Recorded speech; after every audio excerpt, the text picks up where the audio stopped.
കർക്കിടക മാസം തീർന്ന് ചിങ്ങമാസം തുടങ്ങാൻ പോവാണ്. ചിങ്ങമാസത്തെ വരവേൽക്കാൻ വേണ്ടിയിട്ട് ഒരു ചെറിയ ക്ലീനിങ് പരിപാടിയാണ്. കർക്കിടക മാസത്തിലെ അവസാനത്തെ ദിവസം നമ്മൾ ആടി കളയാന്ന് പറയുന്ന ഒരു രീതി ഉണ്ട് കേട്ടോ. അപ്പൊ പഴയ തുണികളും കുപ്പികളൊക്കെ ഒന്ന് വൃത്തിയായിട്ട് കഴുകുക, വലയടിക്കുക, തൂത്തുവാരുക, വീട് നല്ല ക്ലീൻ ആക്കി ഇടുക. അപ്പൊ ഇന്ന് ഒരു ഡീപ്പ് ക്ലീനിങ് ഡേ ആണ്. കർക്കിടക മാസം തുടങ്ങുന്നതിന് മുമ്പ് ഇതുപോലെ ഒന്ന് ക്ലീൻ ചെയ്തിട്ടുണ്ടായിരുന്നു. എനിക്ക് രാവിലെ തന്നെ എന്തിന്റെ കേടായിരുന്നു എന്ന് അറിയത്തില്ല. ഞാൻ ഈ സെൽഫിൽ ഇരുന്ന ഒതുങ്ങിയിരുന്ന തുണികളെല്ലാം വാരി പുറത്തിട്ടിട്ടുണ്ടായിരുന്നു. പണ്ടേ ഞാനിങ്ങനെ ഒരു ജോലിക്ക് ഇരട്ടി ജോലി ഉണ്ടാക്കി വെക്കും. ഇതാണ് എൻ്റെ ഒരു ശീലം. അപ്പൊ ക്ലീനിങ് പരിപാടി തുടങ്ങുന്നതിന് മുമ്പ് തന്നെ ഞാൻ രാവിലത്തെ കാപ്പി കഴിച്ചിട്ടുണ്ടായിരുന്നു. ചപ്പാത്തി ഉള്ളിക്കറി ആയിരുന്നു. TV ഇട്ടിട്ടുണ്ടായിരുന്നു കേട്ടോ. എനിക്കിങ്ങനെ എന്തെങ്കിലും ജോലി ചെയ്തുകൊണ്ടിരിക്കുമ്പോൾ ഇങ്ങനെ ശബ്ദം കേട്ടുകൊണ്ടിരുന്നാൽ പെട്ടെന്ന് എൻ്റെ ജോലികൾ നടക്കും കേട്ടോ. ഞാൻ അടുക്കളയിലാണെങ്കിലും എൻ്റെ TV ഫ്രണ്ടിൽ വർക്കായിക്കൊണ്ടേയിരിക്കും. അപ്പൊ അതൊരു ശീലമായി പോയി. ഹോള് ഫുള്ള് ക്ലീൻ ചെയ്തിട്ടുണ്ടായിരുന്നു. പിന്നെ ഇത്രയും തുണി ഒരുമിച്ച് കണ്ടപ്പോൾ ഒരു തലവേദന പോലെ തോന്നിട്ടോ. തുണി മടക്കാന്നുള്ളത് എനിക്ക് അത്രയ്ക്ക് ഇഷ്ടമില്ലാത്തൊരു കാര്യമായതുകൊണ്ട് തന്നെ എനിക്ക് ഭയങ്കര മടിയാണ്. എന്നാലും ഞാനൊരു കോഫിയൊക്കെ ഇട്ട് കുടിച്ച് റിലാക്സ് ആയിട്ടിരുന്ന് തുണി മടക്കിട്ടോ.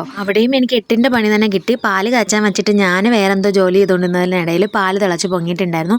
പിന്നെ അതും ക്ലീൻ ചെയ്തു. ആകപ്പാടെ അടുക്കള മാത്രമായിരുന്നു ക്ലീൻ. അവിടെയും ഞാൻ പണി ഉണ്ടാക്കി വെച്ചിട്ടുണ്ട്. കൂട്ടത്തിൽ ബിഗ് ബോസ് കൂടെ കണ്ടിട്ടുണ്ടായിരുന്നു. എനിക്ക് 8ന്റെ പണിയാണെങ്കിൽ അവിടെ 7ന്റെ പണിയാണല്ലോ കൊടുക്കുന്നത്. അങ്ങനെ തുണിമടക്കൽ യുദ്ധം എല്ലാം കഴിഞ്ഞതിന് ശേഷം ഞാൻ റൂം ക്ലീൻ ചെയ്യാൻ കയറിയിട്ടുണ്ട്. മോന്റെ ബുക്കുകളൊക്കെ ഓണപരീക്ഷ ആവുന്ന മുമ്പേ ഒരു വഴിയായിട്ടുണ്ട്. ബൈൻഡെല്ലാം ഇനി ഒന്നേന്ന് ബൈൻഡ് ചെയ്ത് കൊടുക്കണം എന്ന് തോന്നുന്നു. മോളുടെതെല്ലാം നല്ല നീറ്റാണ് കേട്ടോ. അപ്പൊ അതെല്ലാം രണ്ടുപേരതും ഞാൻ തരം തിരിച്ച് മാറ്റി ക്ലീൻ ആക്കി വെച്ചിട്ടുണ്ട്. അപ്പൊ അവിടുത്തെ മലയും പൊടിയും ഒക്കെ അടിച്ച് അവിടവും ഞാൻ നന്നായിട്ട് തൂത്ത് ക്ലീൻ ചെയ്തിട്ടുണ്ട്. അതിനിടയ്ക്ക് ചേട്ടൻ ഉണ്ണാൻ വന്നിട്ടുണ്ടായിരുന്നു. പിന്നെ ചേട്ടന് മുട്ടയൊക്കെ പൊരിച്ചു ചോറ് കൊടുത്തിട്ടുണ്ടായിരുന്നു. ആ സമയത്ത് തന്നെ നമുക്ക് എല്ലാവർക്കും കൂടെ മുട്ട പൊരിക്കാമെന്ന് വിചാരിച്ചിട്ട് ഞാൻ എനിക്കും 2 മക്കൾക്കും കൂടെ മുട്ട പൊരിച്ചിട്ടുണ്ടായിരുന്നു. അപ്പോൾ മുട്ടയെല്ലാം പൊരിച്ച് തീർന്നതിന് ശേഷമാണ് കേട്ടോ ഞാൻ ഓർത്തത് ശബരിമലയിൽ പോകാൻ വേണ്ടിയിട്ട് വ്രതം എടുക്കായിരുന്നു. പിന്നെ അവന് കൊടുത്തില്ല. ആ മുട്ടയും കൂടി നമ്മൾ ചോറിൻ്റെ കൂടെ കഴിക്കാനായിട്ട് ചെയ്തത്. മീനും ഇറച്ചിയൊന്നും വേണമെന്ന് നിർബന്ധമില്ല. പക്ഷെ മുട്ട ഭയങ്കര ഇഷ്ടമാണ്. നമുക്ക് എല്ലാവർക്കും ഭയങ്കര ഇഷ്ടമാണ്. അപ്പൊ നമ്മളെല്ലാവരും ചോറ് കഴിച്ചു. പക്ഷെ മോൻ മാത്രം കഴിച്ചില്ല. അവന് കറിയില്ല എന്നും പറഞ്ഞ് പിണക്കത്തിലായിരുന്നു. അപ്പൊ തേങ്ങ അരച്ച ഒഴിച്ചുകൂട്ടാനും ബീട്രൂട്ട് തോരനുമാണ് ഉണ്ടായിരുന്നത്.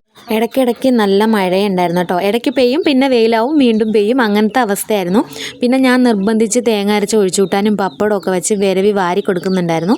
ഇങ്ങനെ വാരി കൊടുക്കുമ്പോൾ അവൻ പിണക്കമൊന്നും ഇല്ലാതെ കഴിക്കും കേട്ടോ. അതും കൂടി കഴിഞ്ഞിട്ട് ഞാൻ ബാക്കി ക്ലീനിങ്ങിലോട്ട് കയറിയിട്ടുണ്ട്. പിന്നെ ഒരു റൂമും കൂടെ ഉണ്ടായിരുന്നു. അവിടെയും നന്നായിട്ട് ക്ലീൻ ചെയ്ത് ഒരുങ്ങുന്ന സാധനങ്ങളും സ്ലൈഡുകളും ക്ലിപ്പുകളും അതൊക്കെയാണ് വലിയ പാടായിരുന്നത് എടുത്ത് മാറ്റി വെക്കാൻ. അതും കുറച്ച് സമയം എടുത്ത് തന്നെ ഞാൻ ക്ലീൻ ചെയ്ത് എടുത്തിട്ടുണ്ട്. എല്ലാ റൂമും തൂത്ത് മാത്രമേ വാരിയിട്ടുള്ളൂ. തുടയ്ക്കുമ്പോൾ എല്ലാം കൂടെ ഒരുമിച്ച് തുടയ്ക്കാമെന്ന് വിചാരിച്ചിട്ടാണ് അങ്ങനെ ചെയ്തത്.